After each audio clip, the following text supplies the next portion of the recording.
If you look at a map, Switzerland sits right in the middle of Europe, surrounded by France, Germany, Italy, and Austria. But if you ask a Swiss person, they might tell you that Switzerland isn't actually part of Europe at all. This isn't because they moved the country to a different continent overnight, but because Switzerland operates like a high-tech, wealthy island on a continent they don't want to officially join. Let's clear this up right away. Geographically, yes, Switzerland is in Europe. You can't drive from Paris to Milan without basically bumping into it. But when people say Switzerland is not in Europe, they are talking about the European Union, or the EU. Most countries in the area joined this big club where they use the same money, have the same big bosses in Brussels, and let people move across borders without showing a passport. Switzerland looked at that club and said, "No thanks." This decision makes Switzerland one of the weirdest places on earth. It is a country that is physically trapped inside a giant group of neighbors, but it refuses to join their team. Imagine living in a giant apartment building where everyone shares the same kitchen, the same rules, and the same bank account. But you're the one person who keeps your door locked, grows your own food on the balcony, and uses your own special currency that nobody else is allowed to touch. That is Switzerland. They don't use the euro. They use the Swiss franc. They don't follow EU laws unless they absolutely have to for business. This independence isn't just a modern trend. It's baked into their DNA. It goes back to something called neutrality. For over 200 years, Switzerland has promised not to take sides in any war. While the rest of Europe was busy fighting two massive world wars that destroyed almost everything, Switzerland stayed quiet. They didn't join the fight, and because of that, their cities weren't bombed, and their banks became the safest place on the planet to hide money. This created a gap between them and the rest of the continent that still exists today. One of the biggest reasons Switzerland stays out of the EU is because of how they run their government. It's called direct democracy, and it's unlike anything else in the world.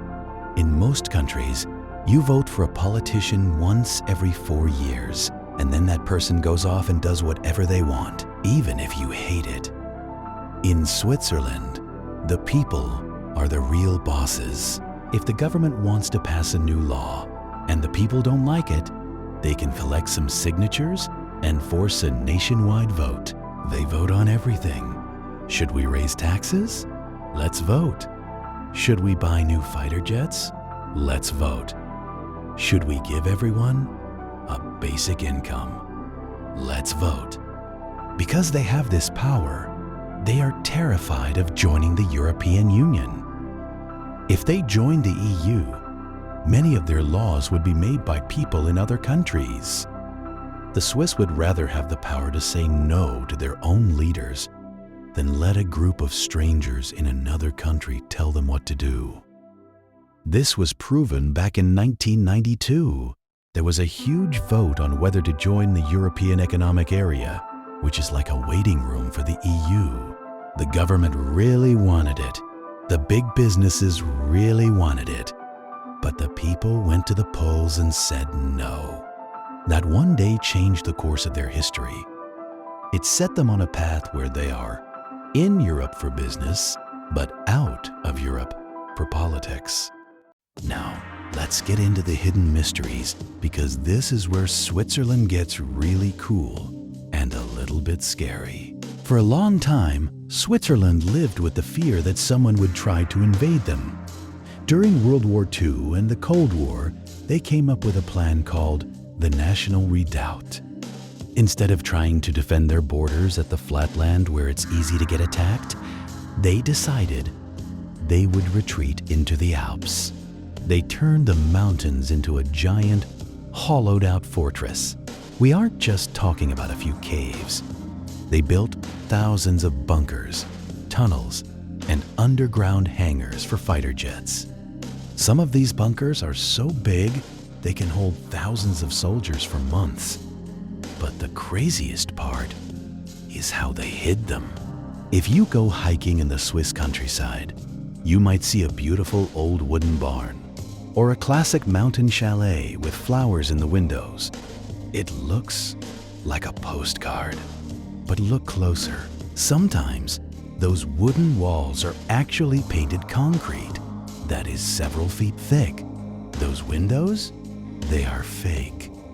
Behind them are giant cannons that can blast a tank from miles away.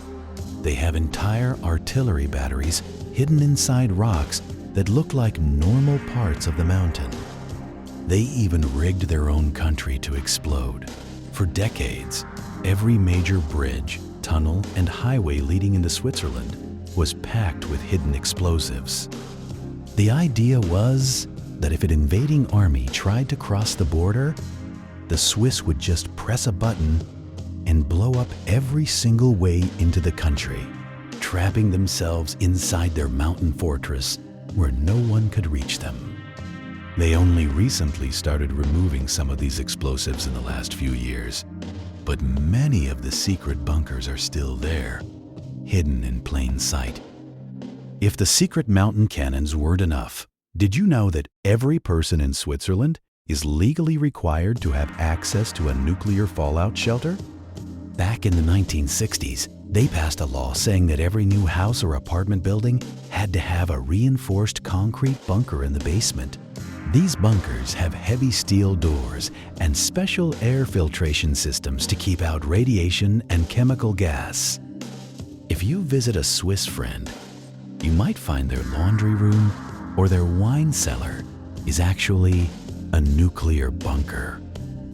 If a house is too small to have its own, the owner has to pay a fee to the government to secure a spot in a large public shelter. There are enough spots in these shelters to hold more than 100% of the entire population. Switzerland is literally the only country in the world prepared to put every single one of its citizens underground at a moment's notice. It sounds like a movie, but for the Swiss, it's just a normal part of life. You've probably heard of Swiss bank accounts in movies where spies or villains hide their millions. This isn't just a movie trope. It's based on a very real law from 1934. Back then, Switzerland made it a crime for a bank to reveal who their customers were. This created the legendary Swiss banking secrecy. Why did they do it? Part of it was to protect the money of people fleeing from the Nazis in Germany. But over time, it turned Switzerland into the world's piggy bank. People from all over the world, some good, some very bad, started dumping their money into Swiss vaults because they knew the Swiss government would never tell anyone about it. Underneath the streets of cities like Zurich and Geneva, there are massive vaults filled with gold and cash. Some people believe there is more gold buried under the sidewalks of Zurich than anywhere else on Earth. For a long time, the Swiss didn't care where the money came from, which led to a lot of controversy, especially regarding gold taken during the war. In recent years, the world has pressured Switzerland to be more open, and they have started to share some information with other governments to stop tax cheats and criminals. But the aura of secrecy still hangs over those banks, making them a central piece of the Swiss mystery. If the bunkers and the gold weren't enough, Switzerland is also home to the most complex machine ever built by humans, the Large Hadron Collider at CERN. This giant ring is 17 miles long and sits 300 feet underground, crossing the border between Switzerland and France. Scientists use it to smash tiny particles together at almost the speed of light. They are trying to figure out how the universe started and what everything is made of. In 2012, they found the God particle, which explains why things have mass. But because the work they do is so advanced, it has sparked some wild urban legends. Some people are convinced that CERN is going to accidentally create a black hole that swallows the Earth. Others have even crazier theories, claiming the scientists are trying to open portals to other dimensions. While the scientists just want to study physics, the fact that this world-changing research is happening in secret tunnels beneath the Swiss soil only adds to the country's mysterious reputation. One of the strangest things about Switzerland is that they have a rule against their citizens serving in foreign militaries, with one very famous exception: the Swiss Guard. If you go to the Vatican in Rome, you will see men dressed in bright, colorful uniforms that look like they are from the 1500s, carrying long spears. These are the Swiss Guards, and they are the private bodyguards of the Pope. They have been doing this for over 500 years. To be a Swiss Guard, you have to be a Swiss man, a Catholic, and you have to have completed basic training in the Swiss Army. Even though their uniforms look funny, these guys are highly trained elite soldiers. They carry modern pistols and submachine guns hidden under those old-school clothes. It's a weird link between a modern, neutral country and the ancient power of the church. Switzerland has one of the highest rates of gun ownership in the world. Most men have to serve in the military, and when they finish their service, they are allowed to keep their rifles at home. You can often see young men on trains or buses with military rifles slung over their shoulders, like it's no big deal. In most countries, having that many guns would lead to a lot of violence, but Switzerland is one of the safest places on Earth. Their crime rate is incredibly low. This is a huge mystery to people from other countries. How can everyone have a gun but no one gets shot? It comes down to a culture of extreme discipline and responsibility. The Swiss don't see guns as toys or symbols of power. They see them as tools for national defense. This unique culture makes them an outlier in the modern world. Switzerland has spent centuries being the outsider of Europe, but they are facing a major problem.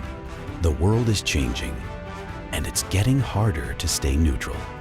When Russia invaded Ukraine, Switzerland did something it almost never does. It followed the EU's lead and put sanctions on Russian money. This shocked the world. For the first time in a long time, Switzerland took a side. This has started a massive debate inside the country. If they start taking sides, do they lose the thing that makes them Swiss? If they open up their banks and get rid of their explosives, are they just becoming another boring European country? They are at a crossroads. They want to keep their secrets and their independence, but they also need to trade with their neighbors to stay rich. Switzerland is a land of contradictions. It's a place of peace that is built like a war machine. It's a tiny country that holds the world's biggest secrets. It's right in the middle of Europe, but it refuses to be in Europe. Whether it's the secret bunkers in the mountains, the gold in the vaults, or the particle accelerators under the ground, Switzerland is a place that proves you don't have to be the biggest country to be the most powerful. Its power comes from its silence and its ability to stay separate from the chaos of the rest of the world. As long as they keep their doors locked and their mountains hollowed out, the mystery of Switzerland will continue to fascinate us. If you want to see what happens when a country decides to go its own way, check out this video on the screen right now.